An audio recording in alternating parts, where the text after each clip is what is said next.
Okay, I believe we are recording. We are going to start reading Racism and Fascism by Toni Morrison. And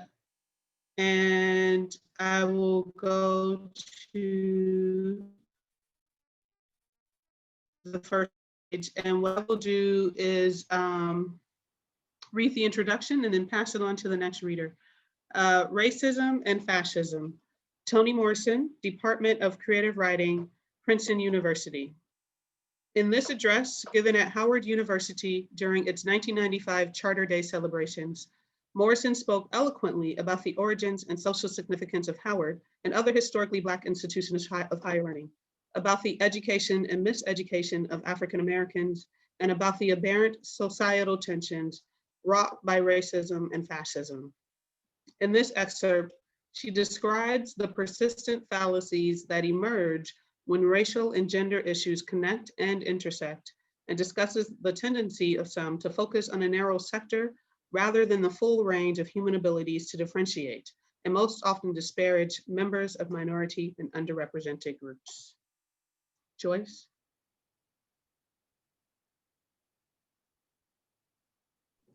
Here I am, so sorry. Let us be reminded that before there is a final solution, there must be a first solution, a second one, even a third. The move toward a final solution is not a jump. It takes one step, then another, something perhaps like this. 1, construct an internal enemy as both focus and diversion.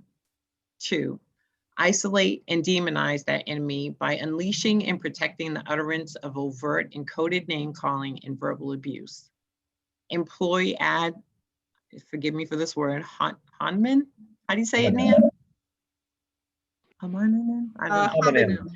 Thank you. Homonym attacks as legitimate charges against that enemy. 3, enlist and create sources and distributors of information who are willing to reinforce the demonizing process because it is profitable, because it grants power, and because it works. 4, palisade all art forms, monitor, discredit, or expel those that challenge or destabilize processes of demonization and deification. Deification. Say it again. Deification. Deification, thank you. Number 5, subvert and malign all representatives of and sympathizers with this constructed enemy. Next, I will give it to, I think Johnny was a reader, right? No, I'm up next. Okay, go ahead.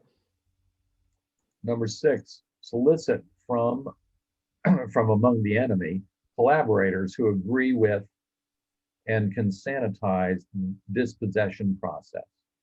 7, pathologize the enemy in scholarly and popular mediums.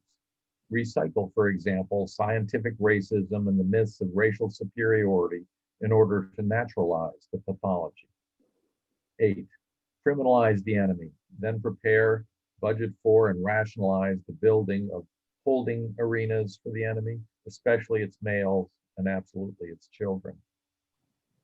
9, reward mindlessness and apathy with monumentalized entertainments and with little pleasures, tiny seductions, a few minutes on television, a few lines in the press, a little pseudo success, the illusion of power and influence, a little fun, a little style, a little consequence.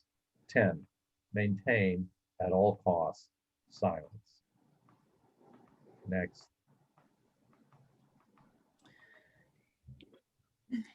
In 1995, racism may wear a new dress, buy a new pair of boots, but neither it or its succubus twin fascism is new or can make anything new. It can only reproduce the environment that supports its own health, fear, denial, and an atmosphere in which its victims have lost the will to fight. The forces interested in fascist solutions to national problems are not to be found in one political party or another, or in one another wing of any single political party. Democrats have no unsullied history of egalitarianism, nor are liberals free of domination agendas. Republicans may have housed abolitionists and white supremacists. Conservative, moderate, liberal, right, left, hard left, far right, religious, secular, socialist. We must not be blinded by these Pepsi-Cola, Coca-Cola labels, because the genius of fascism is that any political structure can become a suitable home. Fascism talks ideology, but it is really just marketing for power. Next. It is recognizable by its need to purge, by the strategies it uses to purge, and by its terror of truly democratic agendas. It is recognizable by its determination to convert all public services to private entrepreneurship, all nonprofit organizations to profit-making ones, so that the narrow but protective chasm between governance and business disappears. It changes citizens into taxpayers, so individuals become angry at even the notion of the public good. It changes neighbors into consumers, so the measure of our value as humans is not our humanity or our compassion or our generosity, but what we own. It changes parenting into panicking, so that we vote against the interests of our own children, against their healthcare, their education, their safety from weapons.